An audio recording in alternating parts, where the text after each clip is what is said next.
heerka waxbarashada bachelor degree okay guur soo martay maya okay maxay hateen ninka maxay jeceshahay yani inuu noqdo oo waxa ku xiran lahaa walaada waxaa la keedinayaa xog ku saabsan diiwaankeeda waa guurdoon da'yar waxaa sidoo kale laga qorayaa waxyaabaha ay ku xulan lahayd qofka ay nolosha la wadaagayso oo waxa ku xiran lahaa walaada da'diisa adi qof oo yani dhalinyaro inuu iska ahaado qof weyn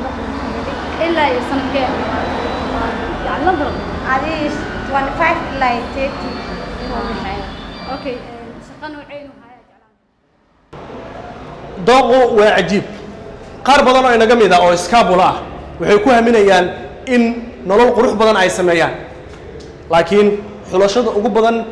ee ragga iyo dumarku waxay ka jirtaa nuuca ay nolosha la wadaagi lahaayeen halkan waa xarunta sawaajka ee albushra ragga iyo dumarka guurdoonka ah ayaa halkan ku kulma qaar badan oo inaga mid ah waxaa jira dooq fara badan oo ka guuxaya waa suuragal in halkan laga helo ina keena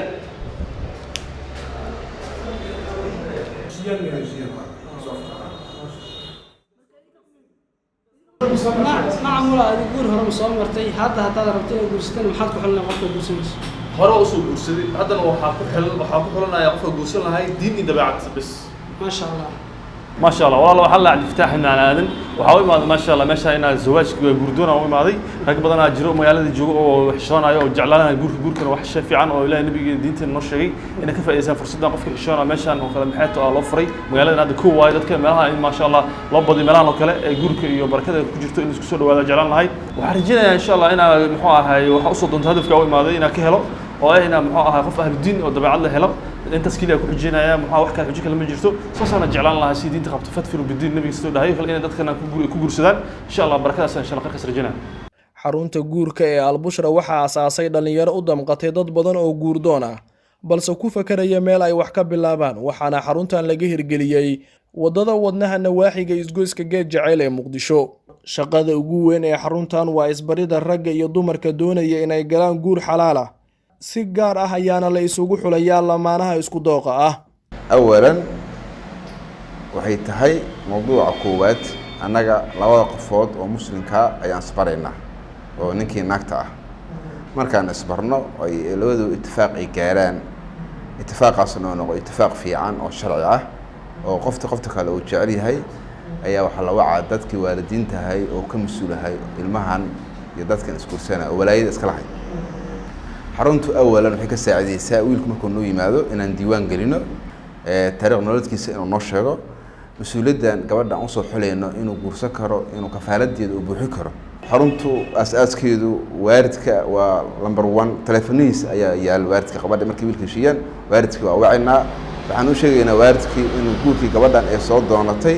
wiilka loo fududeeyo waxba aan la xujeen maadaama labadan qofood ay isdoorteen in waalidkii arrinkaas ka qayb qaato oo waalidku taskiilaadka wax ka dhiiba maca gabadhii in loo guriyo oo qarashka la dhiibo sidii lagu yaqaanay dhaqanka Soomaaliyeed oo qadiim ahay gabdhaha in loo guriyo wiilashana loo guriyo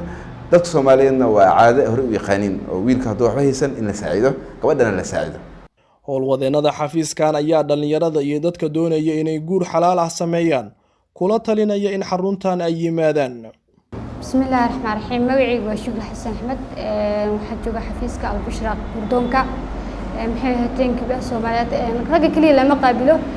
دمر كان ما شاء الله ولا قابله كبير سوماليات وحليه سود وهذا وايو مشانيت وحياتهم كردون ومستقبل دو ونولشنا محيات هديان نولشنا هذا الرون أنتي كحشونا أنا نفس دانتي أنا بيواتوسكو جسنين روتي وحليه كبير سوماليات وحليه مركوات مسدحات وحليه سود وهذا وايو مشانيت وحفيزكني نولشني وفرحتني وحياتي يعني واحد لقى حشود مجران أنا وشبر حسن أحمد بعدي جوجو وحي يعني سؤالات طوبة هنتيني وحي محيات إن اللي لقبت طوبة هنتين واللي سود وين بندي ليه guur waafaqsan shariicada islaamka waa asaaska guri qurux badan iyo mustaqbal ifaya dooqo oo xulo adiguna ha lagu xisho Abbas Hussein Muuse Mustaqbal TV Muqdisho